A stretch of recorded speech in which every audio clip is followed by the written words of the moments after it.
Sorry to cut you off here. I promise I won't take a long time. I didn't know John through work or through hockey. I knew John because Crystal and I were friends back in kindergarten. Maybe a little closer. Sorry, I'm always scared that I'm going to be too loud. I knew John because Crystal and I were friends back in kindergarten. Sort of kindergarten. I was in kindergarten and Crystal was a year older than me. And it was the last couple days of kindergarten and I was obsessed with Crystal. I was talking to my friends about how badly I wanted to be friends with this older girl because she played with Pokemon figures and I thought that was so cool. And I was so scared of her friend. And I waited until she went to the bathroom and I snuck over and I said hi. And that sort of set off a chain of events where my family and Crystal's would stay friends forever. Even once Crystal and I had sort of drifted apart and gone different ways, but our families are still friends. And I remember Halloweens whenever I think of John. I remember driving him around to all the good houses, and I remember him popping in when we were sorting candy and trading so that we could all get the things that we liked the best. I remember him wearing that Jack Sparrow costume. It was once my costume. And I remember Lisa's mom wearing it as well. And I always think of those Halloweens. And the other memory that comes to mind is that I once babysat Tiffany. And on those late evenings, John would be the one who would drive me home. And we would have these lovely chats in the car. And I can credit some of my confidence to him and the wonderful advice that he would give me on those drives. You didn't know about that one, yeah. No. And I've always treasured those memories.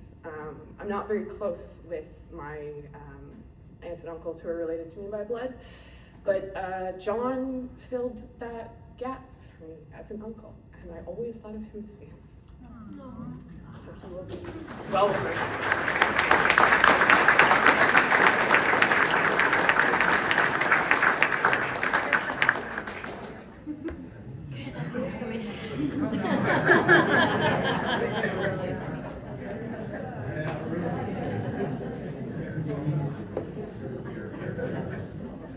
Yeah.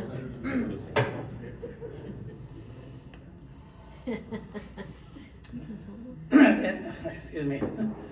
If I was up before she was, I would have said that was a hard act to follow. My name is Tim Gagne.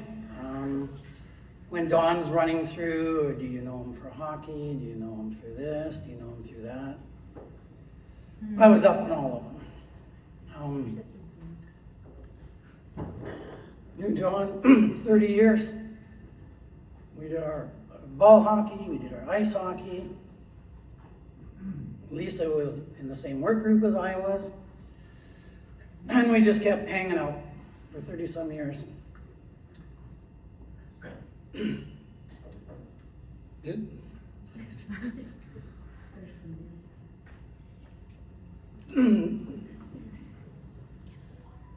There's no way I was not going to say something tonight. I got my beer. Just give it to me. Anyhow, as Don was going through that, and then we also talked about, he mentioned about car salesmen can't get past a deal. I mean, these are, as I'm trying to figure out what I'm actually going to say, I wanted to hone in on a couple of those. And the memories that I have with John.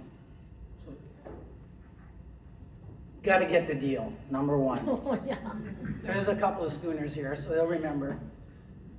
89, we bought Larry Simon's house, right? So some people will remember Larry Simon, the house on Belmont and Colwood.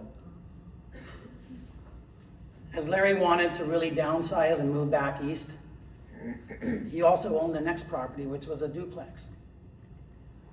Johnny had to have that. So we would show up for hockey one day, and Larry's going, that bugger. And this gets back to the negotiation skills, which I term a little bit differently.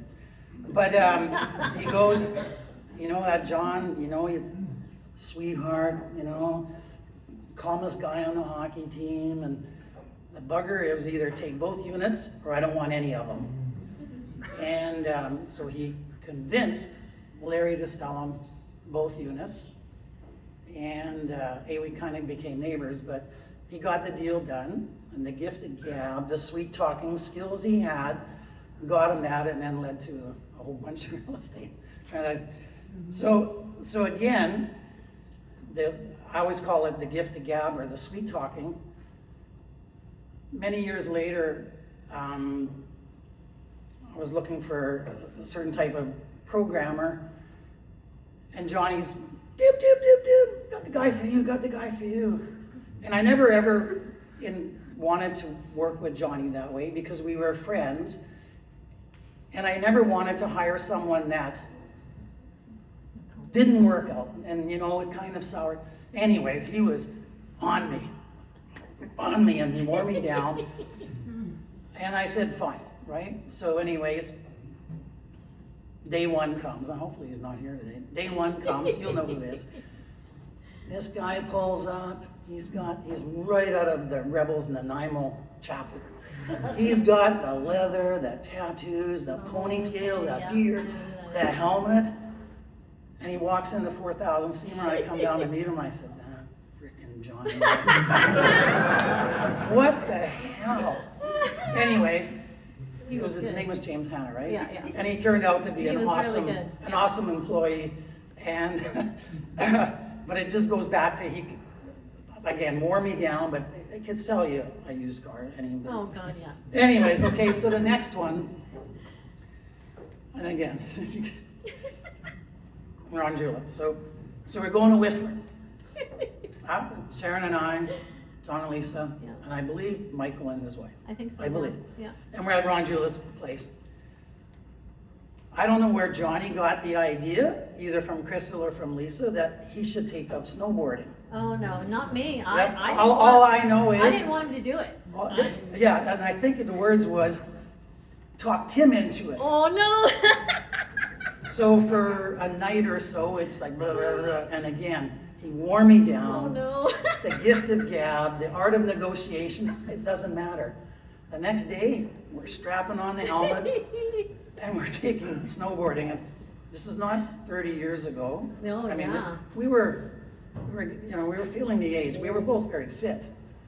But, so anyways, we go up there, and every other person there is about this tall, 9 years old, and the instructor happened to be from, of all places, Regina, snowboarding capital of the world. So, given I was from Saskatchewan, I thought, this guy's going to make it happen for me. So, like a lot of other things, the first few minutes, it's all this jibber jabber. You do this, this is your board, this is your foot, and you learn a lot of technical stuff and terms. And anyways, we're ready.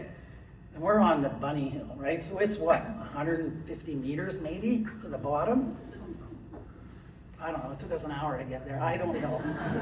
But we fell so many times. And that's in the first 10 meters. And I'm going to say we were halfway down, and we both fell, he fell on one hip, I fell on the other hip. And we both looked at each other. And the look I got was, what are we doing? We're grown adults, we're fit, and we can't stay up on these boards. So anyways, we bellied about 40 meters down so that we could get to the bottom. And that was the extent of our snowboarding careers. I don't think he ever did it again. But again, I'm going back to you could talk people into anything. And I'm not saying that in a bad way. That's how we had fun a lot of times and stuff like that. Anyways, the gift ran out. So last year, June-ish, I'm going to say, as Johnny was starting to struggle, we were out for one of our outings, and it was at the rack, the old 1550. Mm-hmm. And many of you have been out with John and Lisa, you know that they're really on time a lot. Anyway, so we were seated first, and we're waiting for them, and obviously I get my beer, and Sharon gets a glass of wine, and then John and Lisa show up, and I mean, it was already, there was signs that there was issues, And so we sit down, and she comes over, and she's ready to take a drink order. And Johnny goes, "I'll have one of those." And he's pointing to my beer, and I said, it's a Wayne Pilsner. I said, Johnny, they got dark matter. "Oh, well, I'll have one of those." He looks up, "I'll have one of those." Okay. So then Lisa gives the menu back to the waitress, and in like a couple of words said, "He'll have one of these."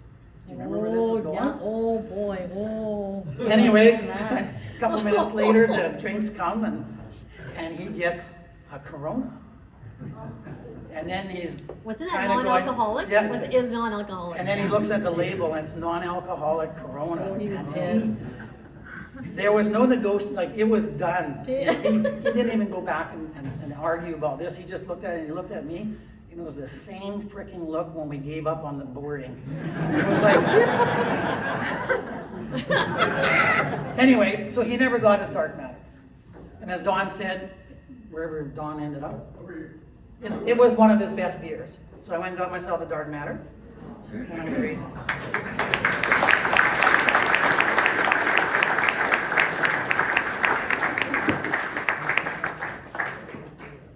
Anybody else? Tammy, did you want to speak? I'll go, Lisa. Oh, you're gonna go? Oh, Patty. Patty and then Tammy.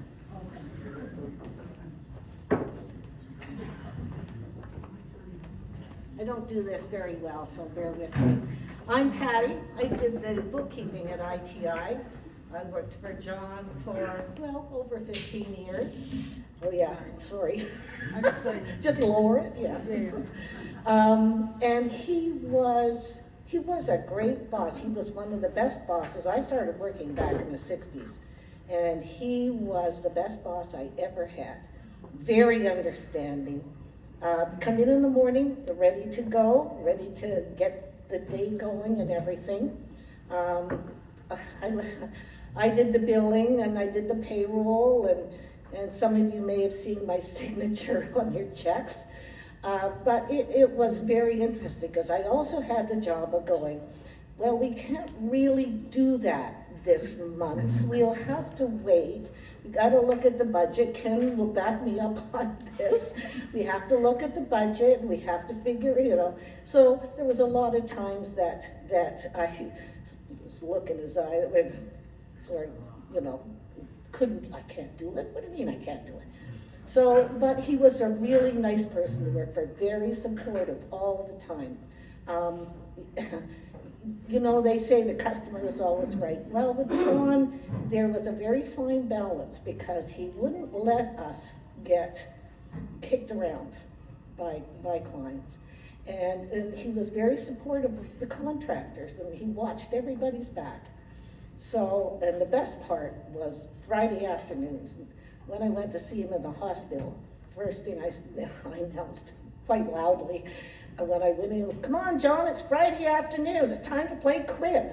Because on Friday afternoons, if it wasn't a heavy-duty week, we would sit down on Friday afternoons and have a few rounds of crib.